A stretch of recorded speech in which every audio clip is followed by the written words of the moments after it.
1945년 8월 15일에 무슨 일이 일어났는가요? 물으면 전부 다 일제 식민 치하에서 해방된 날로 다 알고 있습니다. 그날 삼천리 방방곡곡에서 모든 조선인들이 태극기를 들고 뛰쳐나와 거리에서 대한독립 만세를 쉬지 않고 외치면서 해방의 기쁨을 노래하는 국가적인 대대적인 대잔치였습니다. 자, 그렇다면 1986년 9월 10일 아주 늦은 밤에 무슨 일이 일어났을까요? 도무지 알 수가 없죠. 무슨 날일까요? 하늘에 큰 잔치가 벌어졌습니다. 다대교회 담임 목사가 죄에서 해방된 날입니다. 자, 이 사건에 대하여서 누가복음 15장 10절은 이렇게 기록하고 있습니다. 같이 이와 같이 죄인 하나가 회개하면 하나님의 사자들 앞에 기쁨이 있느니라 했습니다. 돌아오는 9월 10일이 되면 죄로부터 해방 40주년을 제가 맞이하게 됩니다.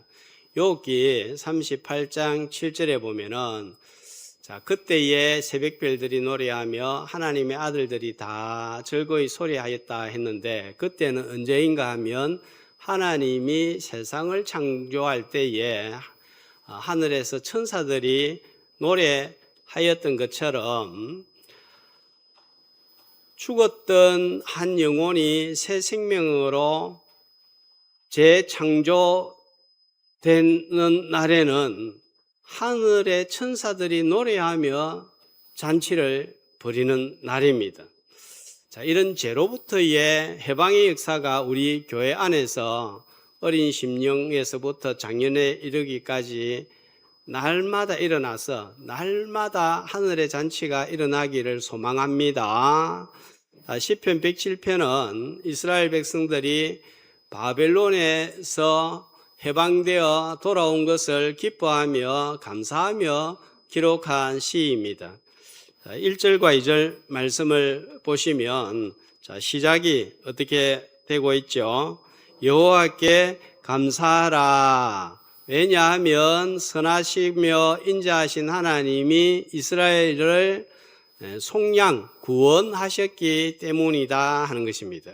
구체적으로 하나님이 자기 백성들을 어떻게 구원하셨는가를 알리고 찬송할 것을 8절, 그 다음에 15절, 그 다음에 21절, 31절 네 번에 걸쳐서 명령하고 있습니다. 해방되었기 때문이고 새로운 삶을 얻었기 때문입니다. 자, 월드컵 16강에만 들어도 온 나라가 들썩들썩합니다. 그런데 해방을 맞았는데 노래하지 아니할 수 없고 만세를 부르지 아니할 수가 없습니다. 찬송은 죄로부터 해방된 자의 마땅한 의무이면서 감격과 감동의 표현입니다. 죄인으로 살다가 해방된 사건을 가리켜서 15절에는 뭐라고 말씀하고 있습니까? 어떤 단어로 표현하고 있죠? 기적이라고 합니다. 그러므로 찬송하라고 하십니다. 죄의 종노릇 하다가 해방되어 새로운 삶을 살도록 기적을 행하신 하나님을 찬송하는 오늘 이 예배의 시간이 되시기를 주님의 이름으로 축복합니다. 자, 시편 107편에는 네 종류의 사람들이 등장하고 있는데, 자, 표를 통해서 보면 광야에서 길을 잃은 사람들, 그 다음에 흑암과 쇠사슬에 갇힌 죄인들, 그 다음에 이 죄로 인해서 죽음에 이르게 된 자들, 그 다음에 풍랑 만난 선원들에 관하여서 말씀하고 있습니다. 자, 이 네 부류의 사람은 죄로 인해 길을 잃고 갇히고 병들고 죽음의 바다에 세매는 인간을 하나님께서 어떻게 구원하시는지 보여주는 하나의 구원의 길에 관한 말씀입니다. 지난주는 길을 잃고 광야에서 방황하는 인간을 선하시며 인자하신 하나님이 인도하시고 거주할 성읍에 이르게 하신 일로 감사하라 하는 말씀을 나누었습니다. 자, 오늘은 10절과 16절에는 죄의 종로로 하는 자가 해방을 얻고 17절에서 22절까지는 죄로 인하여 죽음에 이르게 된 병자를 어떻게 해방시키고 어떻게 치유하여서 생명을 주시는지를 살피면서 함께 은혜를 나누고자 합니다. 자, 오늘 이 본문은 십자가로 죄인을 해방시키시고 부활로 생명 얻게 하신 사건을 너무나 선명하게 분명하게 드러내고 있습니다. 먼저 죄인들의 상태를 한번 살펴보도록 하겠습니다. 자, 10절에 보면 어떤 상태에 처하고 있습니까? 사람이 흑암과 사망의 그늘에 앉으며 괴로움과 쇠사슬에 매여 있습니다. 자, 세상을 상징하는 바벨론에 거주하고 있는 자들을 향하여서 어둠과 죽음의 그늘에 앉아서 괴로워하며 쇠사슬에 매여 있다고 지금 전하고 있습니다. 자, 그 조상들이 수백 년 전에 애굽에서 경험한 노예 생활을 그 후손들이 또 경험하고 있는데 신약 에베소서 2장 1절에서 3절은 애굽과 바벨론이 뭘 상징하는지 알려주고 해석을 하고 있습니다. 허물과 죄로 죽었던 상태, 바로 우리의 과거의 모습입니다. 자, 그때에 어떻게 살았습니까? 세상 풍조를 따르고 살았습니다. 자, 전에는 언제입니까? 예수 믿기 전에는, 하나님 만나기 전에는 우리도 다 그렇게 살았는데 본질상 어떤 신분이었습니까? 진노의 자녀였습니다. 죄의 식민지 생활하고 있는 세상의 모습을 알려주고 있습니다. 11절에 보면 이런 죄의 노예 상태, 종살이의 원인이 무엇인지를 알려주고 있습니다. 왜 사람이 이런 상태에 놓이게 되었습니까? 하나님의 말씀을 거역하며 지존자의 뜻을 멸시하였기 때문입니다. 이것이 세상의 모든 문제의 출발점이고 궁극적인 원인입니다. 시편 1편의 복 있는 사랑과 정반대입니다. 에베소서에서 보여주는 세상은 하나님의 뜻과 정확하게 반대되는 일을 하는데, 자, 이 상태를 가리켜서 허물과 죄로 어떻게 되었다고요? 죽었다라고 말합니다. 어떤 죽음입니까? 이 죽음은 우리는 지금 살아있는데 영적인 죽음입니다. 영적인 죽음은 어떤 죽음입니까? 하나님과 전혀 관계가 없는 상태, 하나님과의 관계가 단절된 상태입니다. 세상은 철저하게 사람 중심, 자기 중심으로 사는 상태, 인본주의를 말합니다. 우리는 국민이 주인 되는 민주주의 시대를 오늘날 살아가고 있습니다. 이 민주주의는 철저하게 사람 중심의 세상입니다. 사람이 중심이 되는 것은 잘못이 아닙니다. 어떤 분들은 교회는 민주주의가 아니다라고 이렇게 말하는데 교회가 민주주의가 아닙니까? 교회 안에는 민주주의 원리가 있습니다. 그래서 투표를 하지 않습니까? 문제는 모든 것이 사람 중심, 자기 중심으로 움직이는 것입니다. 하나님이 배제가 되면 교회는 세상과 다를 바가 하나도 없습니다. 철저하게 하나님과 말씀을 배제시키는 곳이 세상입니다. 궁극적으로 소망이 없습니다. 이 세상은 영원하지 않기 때문입니다. 자, 1절 말씀을 보시면 하나님은 선하시고 인자하신데 언제까지요? 그래서 하나님은 영원한 나라를 계획하시고 교회를 통해서 영원한 나라를 세우고자 하십니다. 하나님의 말씀과 뜻이 실현되기를 원하시는데 사람은 자기 사랑밖에 없습니다. 자, 그러므로 12절 하나님께서 하나님을 만나도록 하시기 위해서 취하는 조치가 나옵니다. 무엇입니까? 고통을 주시는 것입니다. 자, 그러면 마음이 어떻게 되나요? 낮아집니다. 마음이 바닥이 됩니다. 자, 그러면 13절 어떻게 됩니까? 고통이 마음에 찾아오고 마음이 바닥을 치면 그때서야 하나님을 찾고 하나님을 부르짖다가 하나님을 만나게 됩니다. 제가 말씀을 준비하면서 저 자신이 하나님을 만나는 순간의 마음과 생각을 생각해 보았습니다. 이게 메타인지라고 합니다. 메타인지가 뭐냐 하면은 생각을 생각해 보는 거예요. 40년이라는 긴 시간이 지나고 이것저것을 경험한 후에 그 당시에 저의 생각과 마음을 들여다보니 하나님께서 성적이라는 도구를 통하여서 저를 낮추게 하신 것이 분명하게 드러나는 것을 알 수가 있었습니다. 어머니가 일찍 돌아가신 후에 내가 잘 살기 위해서는 이 좁은 공간을 벗어나기 위해서는 공부하는 것밖에 없다. 공부가 길이다. 이 생각으로 가득 차 있었습니다. 그런데 문제는 죽으라고 공부를 해도 성적이 올라가지 않습니다. 공부는 정말 잘하는데 성적이 안 올라가는 거예요.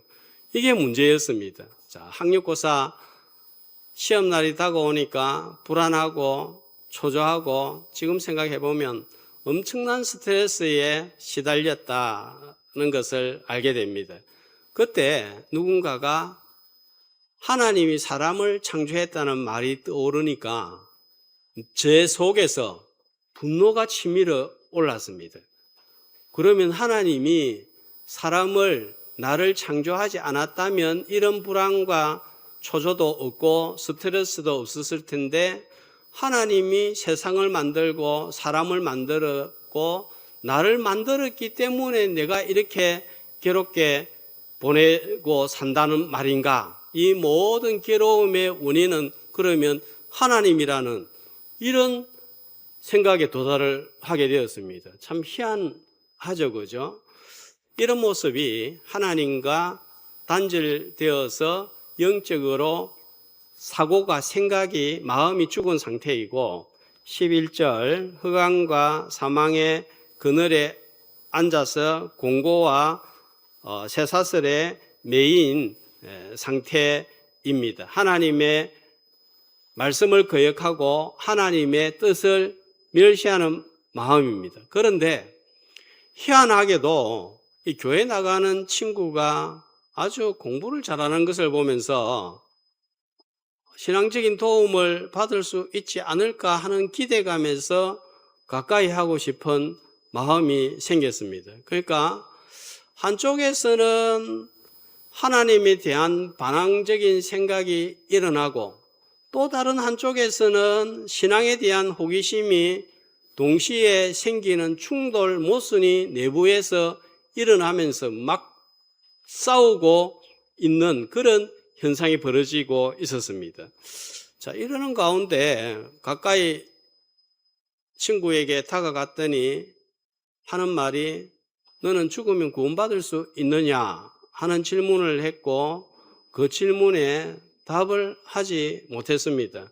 그냥 지나갈 수 있는 상황임에도 불구하고 그 짧은 대화 이후에 마음의 고통이 시작되었습니다. 그러면서 도대체 구원은 어떻게 받을 수 있는 건가 하는 질문을 하게 되었고, 마침내 십자가에 죽으신 예수 그리스도를 믿을 때 죄 씻음을 받고 죄에서 해방된다는 사실을 알게 되었고 믿었습니다. 자, 존 번연의 첼로 역정에서 보면 십자가 위에 올라갔을 때 메고 있던 재짐이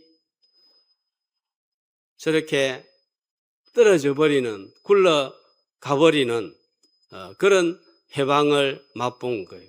자, 우리 찬양 중에서 슬픔 걱정 가득 차고 내 맘 괴로워도 모릅니까?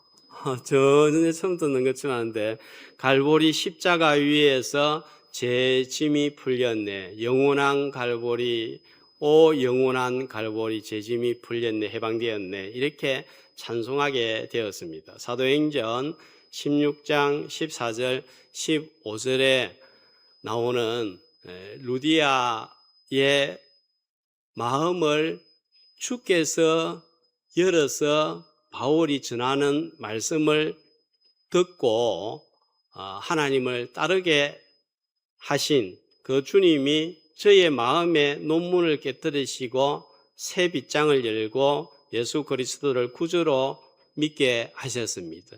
성령의 역사가 일어난 거예요. 왜냐하면 누구든지 성령이 아니고서는 그리스도를 구주라 시인할 수 없기 때문입니다. 성적이라는 고통으로 낮추셔서 구원의 자리에 이르게 하셨습니다.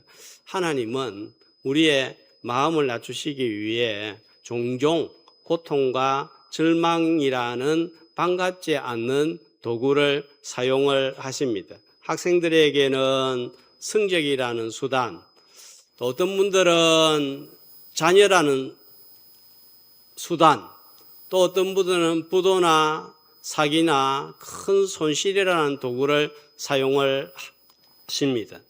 그러다가 극단적인 생각을 가지기도 합니다. 갑작스러운 건강의 악화, 정말 작은 사건 하나라고 생각한 것이 삶의 폭탄이 되어서 삶을 초토화시킵니다. 자, 이렇게 될 때 인생의 허무함을 느낍니다. 도대체 인생이란 무엇인가? 남은 인생 계속 이렇게 살아야 되는가 하는 고민을 하게 됩니다. 자, 그러다가 12절 또 깨닫게 되는 것이, 자, 그들이 엎드러져도 누가 도와줍니까? 사람이 도와줄 사람이 아무도 없고, 아무리 사랑하는 부모님이라고 할지라도 해결해 줄 수가 없습니다.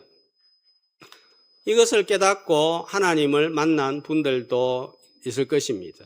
하나님은 우리가 구원받고 난 지금도 우리를 계속 낮추십니다. 그동안 괜찮게 살았고 사람들에게 인정받고 산다고 생각했는데 아니라는 사실을 깨닫습니다. 헛살았다는 생각이 듭니다. 그러면서 내 자신은 아무것도 아니구나 하는 사실을 깨닫게 됩니다. 하나님이 왜 이렇게 우리를 몰아갈까요? 우리를 낮추어서 여기에 있는 무릎 꿇는 왕을 담기 위함입니다. 자, 하늘에서 하나님이 사람의 몸을 입고 세상에 오셨습니다. 세자로 뭡니까? 성육신이죠. 자, 그리고 최고의 승김인 십자가의 죽으심을 당함으로 내 죄로부터 해방을 시킵니다. 자, 십자가의 죽으심, 또 승육하심, 뭡니까? 주님의 낮아지심으로 우리를 죄에서 해방시키셨습니다.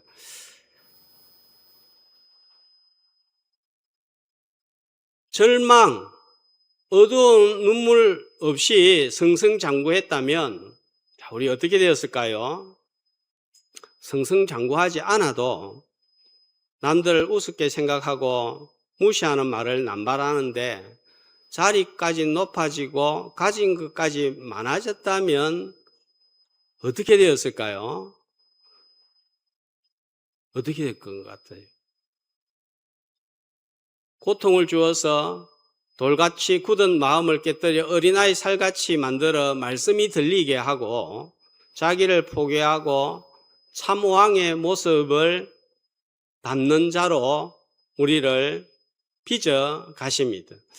자, 이때에도 깨어지지 않는다면 그 마음은 정말 시멘트 같은 강팍한 마음인 거예요. 이런 마음에는 은혜가 임하지 않습니다.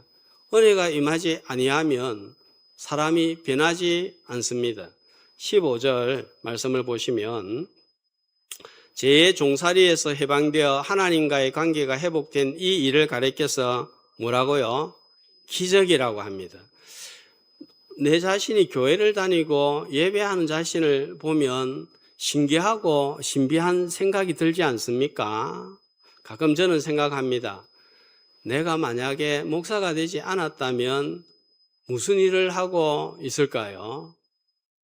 상상에 맡기겠습니다만은 그 사람 됐겠나 하는 그런 생각을 자주 가집니다. 그래서 예수 믿은 것이 기적이다. 예수 믿지 않았다면 지금 이 시간에 어디에서 뒹굴고 있을지, 어디에서 떠돌고 있을지 모를 것 같습니다. 저만 그런가요? 저보다 더 훨씬 심한 분들도 이 자리에 예수 믿지 않았다면 있지 않았을까 하는 생각도 해봅니다. 흑암과 사망의 그늘에서 인도하여 내시고 죄의 논문을 깨뜨리시고 새 빗장을 꺾으시고 해방시키신 주님을 찬양하는 오늘 복된 주일이 되시기를 주의 이름으로 축복합니다. 자, 죄는 사람을 종노릇하게 할 뿐만 아니라 또 죽음에 이르게 합니다. 자, 처음에는 종노릇에서 시작을 하지만 더 심각한 절망으로 몰아갑니다. 자, 그 심각한 절망으로 몰아가면 17절에 어떤 사람이 됩니까? 미련한 자가 되는 거예요. 미련한 자가 어떤 자인가 하면 죄의 길을 따르고 악을 범하다가 고난을 받습니다. 오늘 말씀을 자세히 가만 살펴보면 죄악, 고난, 그 다음에 18절에 보면 어떤 단계에 이르죠? 고난을 심하게 받으면 밥맛이 떨어지죠. 못 먹으면 어떻게 됩니까? 죽을 수밖에 없잖아요. 점진적인 악화를 보여줍니다. 흑암과 사망의 그늘에 앉아 괴로운 상태에서 이제는 18절에 보니까 어디에 이르게 되었다고요? 죽음에 이르게 되었습니다. 많은 사람들에게 웃음을 선물했던 세계적인 배우 로빈 윌리엄스는 참 우리 한국인들에게도 유명하죠. 자, 이분은 유명한 배우이면서 코미디언이었습니다.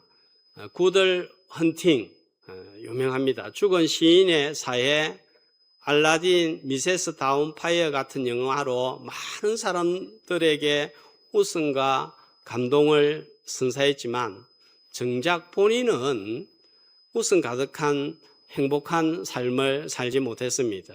평생 우울증과 중독에다 루이체 치매라는 희귀병을 앓다가 2014년 8월 63세의 나이로 자택에서 극단적인 선택으로 생을 마감을 합니다.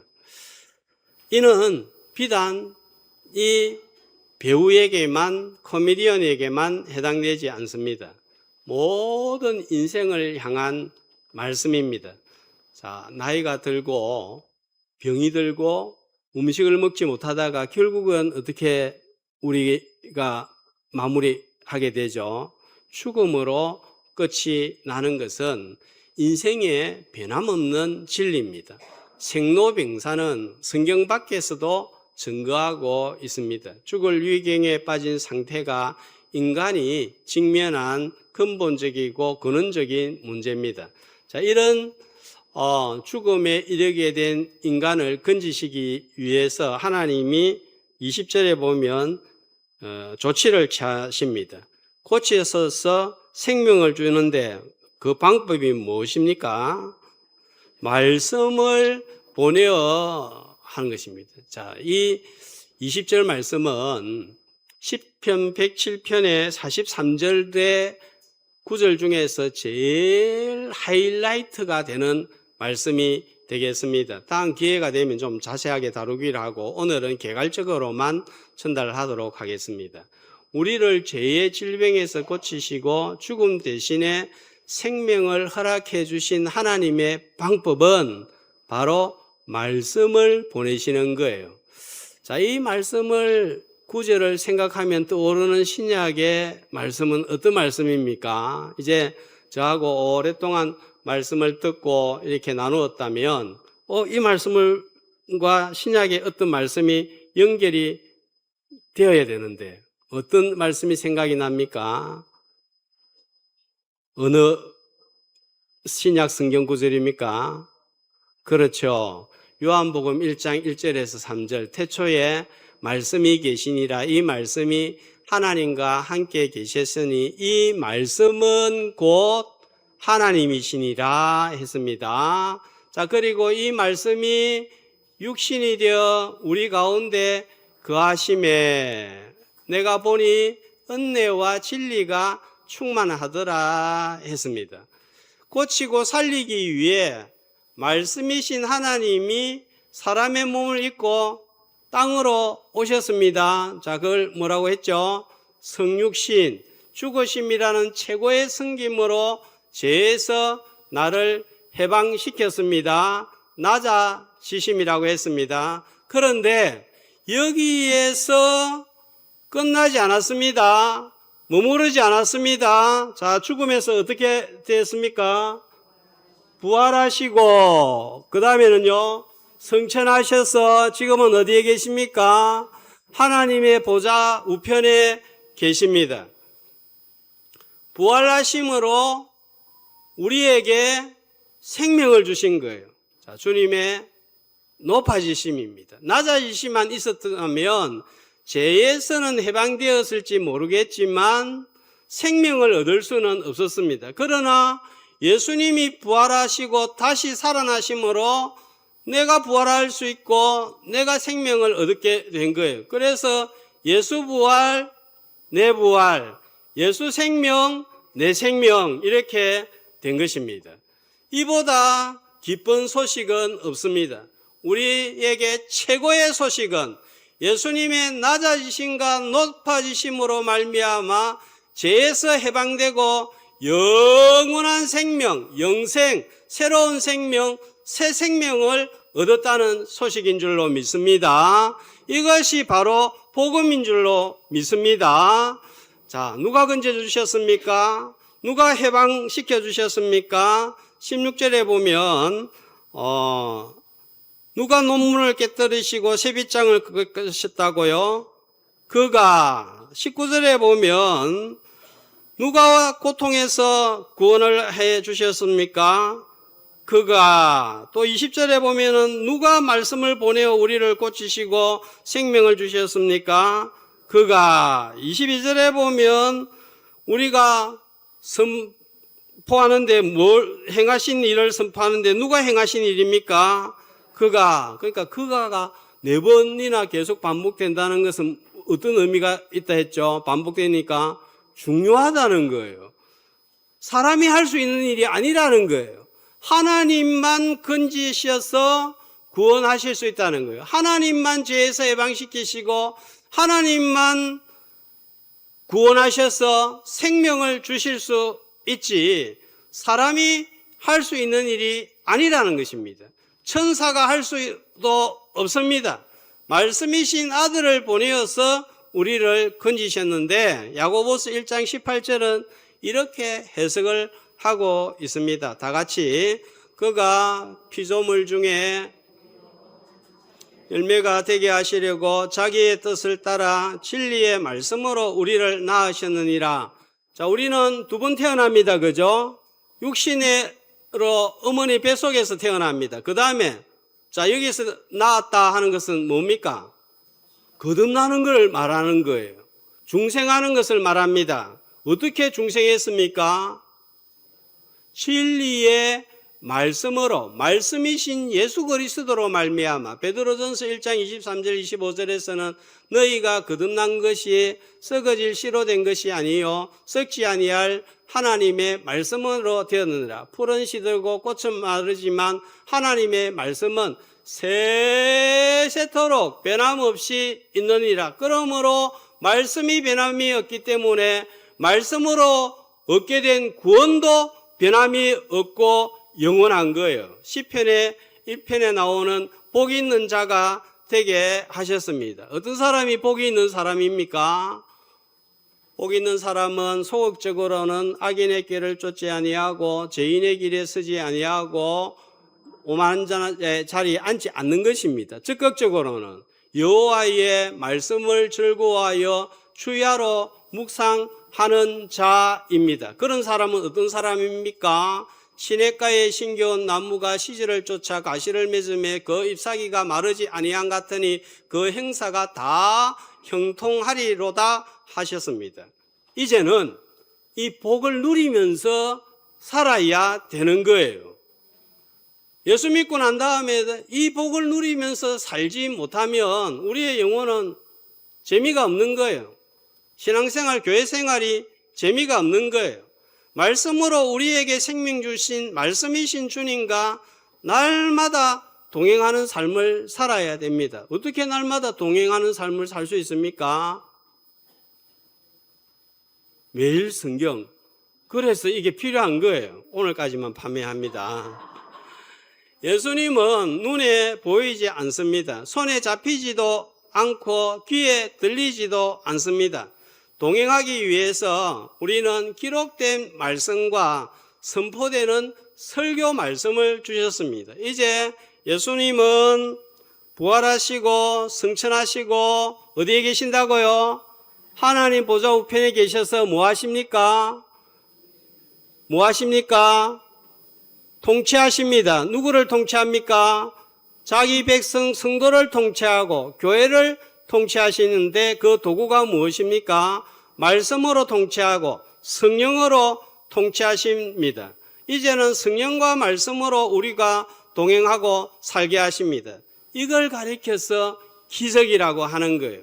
말씀으로 자신을 보게 하시고 이 말씀을 통하여서 볼 때에 들을 때에 거울처럼 흠이 점이 드러나고 흠이 점이 드러나면 성령께서 자신으로 하여금 회개하게 하시고 생각을 낮추어 우리를 새롭게 하십니다. 왜냐하면 하나님의 말씀은 살았고 운동력이 있어 좌우의 날선 어떤 것보다 예리하여 혼과 영과 관절과 골수를 찔러 쪼개기 때문인 줄로 믿습니다. 그러므로 말씀을 들을 때 사람의 말로 받지 아니하고 하나님의 말씀으로 받을 때 데살로니가 교인들처럼 믿는 자 속에서 역사하는 능력의 말씀이 되시기를 주님의 이름으로 축복합니다. 오늘 하나님의 음성을 들을 때에 마음과 생각이 낮아져서 새 사람 되는 기적으로 주님을 찬송하는 주일이 되기를 주의 이름으로 축복합니다. 그러므로 21절 어떻게 하라고 하십니까? 찬송하라고 하십니다. 22절 이 찬송을 가리켜서 뭐라고 합니까? 감사 제사라고 합니다. 참된 제사가 진정한 찬송이라고 합니다. 하이델베르그 교리문답 1문을 보겠습니다. 제가 물으면 크게 답하시기 바랍니다. 제1문 사나 죽으나 당신의 유일한 위로는 무엇입니까?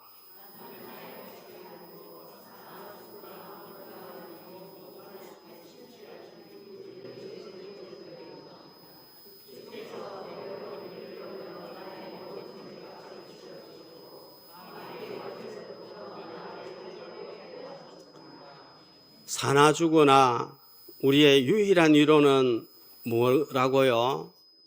내가 우리 주 예수 그리스도의 소유가 되었다는 것입니다.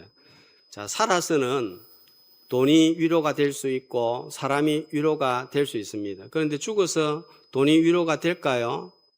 한정적이고 일시적입니다. 그러나 죽었어도 예수 그리스도가 우리에게 생명을 주시기 때문에 사나 죽으나 유일한 위로는 예수 그리스도입니다. 그렇게 되기 위해서 우리를 자유하게 해주셨는데 뭘로부터요? 마귀 권세부터 죄의 권세로부터 자유롭게 하셨는데 이 자유는 영원한 자유요 영원한 해방입니다. 자, 그러므로 제 2문 이런 위로의 기쁨 안에서 살고 죽기 위해서 우리가 알아야 하는 것이 있습니다. 자, 제 2문을 보시면요. 자, 알아야 되는 것은 세 가지를 알아야 되는데 첫 번째,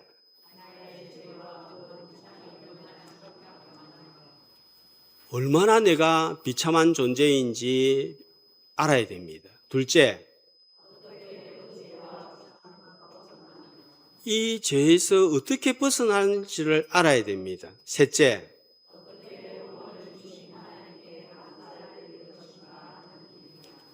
벗어났으면 그 다음에 뭘 해야 됩니까? 하나님께 감사를 드리는 일입니다. 우리를 죄와 죽음에서 건지신 최종적인 목적은 감사함으로 찬송드리기 위함입니다. 그 감사는 무릎 꿇은 왕을 닮은 모습으로 드러납니다. 길 잃은 자를 인도하시고 갇힌 자를 해방하시며 병든 자를 살리시고 풍랑 속에 빠진 자를 건지시는 하나님은 결국 죄 가운데 있는 자기 백성을 끝까지 구원하시는 동일한 하나님이십니다. 흑암과 사망의 그늘에 앉아 괴로워하였습니다. 그런데 예수님이 십자가에 죽으심으로 죄로부터 해방시키시는 기적 때문에 오늘 우리가 여기에 앉아 있는 줄로 믿습니다.